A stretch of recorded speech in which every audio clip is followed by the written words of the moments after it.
On Monday of this week, in the Oval Office, Donald Trump was, of course, defending his act of bombing yet another boat out in the ocean because, according to Trump, these people are all drug smugglers.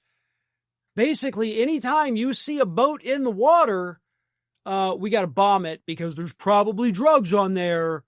And so, we just want to make sure that that happens. He defended this action that goes against U.S. law. It goes against international law, violates any and all forms of due process, and he's out there defending it. But during his defense of this, he actually said something that was not only horrific, but also very telling about how little due diligence they're doing to determine whether or not these people are even smuggling drugs. Here is Donald Trump, in his own words, letting us know that, hey, we really shouldn't trust him with all these drones. Take a look. But we have noticed that there are no ships in the ocean anymore. We're seeing that there's like no ships, when the first one we went, there were hundreds of boats. Now there are no boats. I wonder why. Meaning no drugs are coming across, probably stopping some fishermen too. I mean, to be honest, if I were a fisherman, I wouldn't want to go fishing. Just a nice, let's take a little trip, because I'd say, man, maybe they think I have drugs downstairs. I don't want that. I think the fishing business has probably been hurt, but there are literally no boats. This was a boat, and we were surprised to see it. Now, what?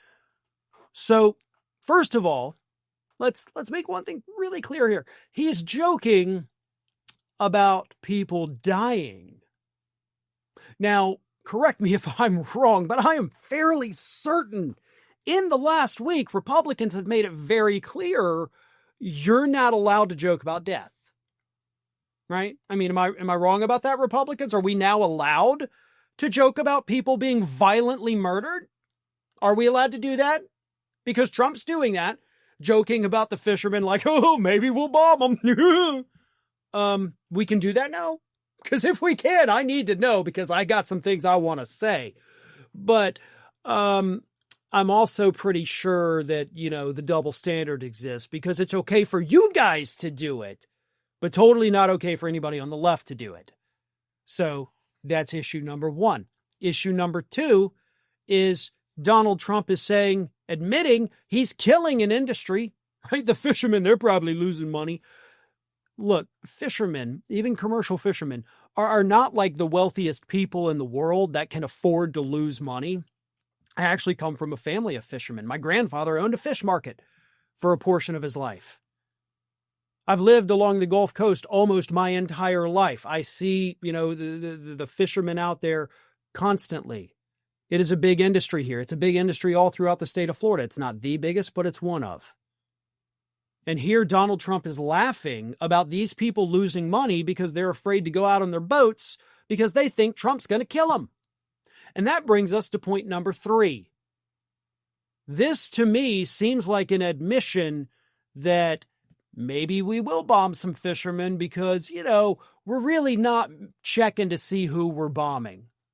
We don't necessarily have this concrete evidence that I swear up and down we totally have.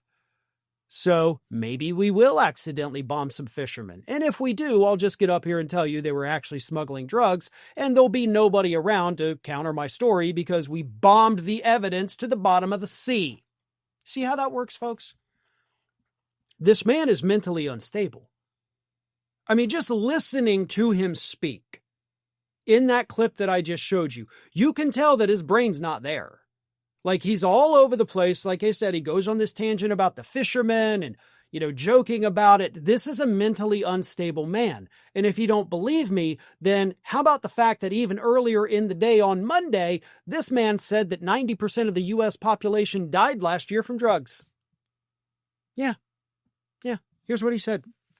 He was asked if it was legal to be bombing these boats. And he responded by saying, what's illegal are the drugs that were on the boat and the drugs that are being sent into our country and the fact that 300 million people died last year from drugs. The population of the United States is 340 million. Okay, 340 million. If 300 million people died don't you think you'd hear about that, right? I mean, if 90% of the population got wiped out last year, and he specifically said our country, everybody's dead. Everybody's dead. I'm not here telling you this story today because we've all died. You're not listening to this because you also died of a drug overdose. I hate to be the one to break it to you, but Trump says, 90% of the population died, so we're all just dead. I don't know where the living 10% are, but this is insane. This is a mentally unwell man suffering from dementia. Like, let's not beat around the bush. This man has mental illnesses and neurological sicknesses. Also, by the way, last year, 75,000 Americans died of drug overdoses. 75,000. Not a million, not even 100,000. So his number could not have been worse off. And if you say, well, maybe he was talking about the global population. Yeah, 600,000 people globally last year died from drug overdoses. Not even a million. Barely over 500,000. So no matter which way you want to say, like, well, he was referring to this, it's wrong. It's wrong. No matter what you want to say he was referring to, he's still a friggin' idiot. A mentally unstable idiot, which might be the most dangerous kind of idiot known to man. Thanks for watching, everyone. We're inching closer and closer to 1 million subscribers, and we're aiming to hit that goal before the year closes. So if you aren't subscribed to the channel, please do so, and don't forget to like, comment, and share. Thanks for joining us as we head towards this huge milestone.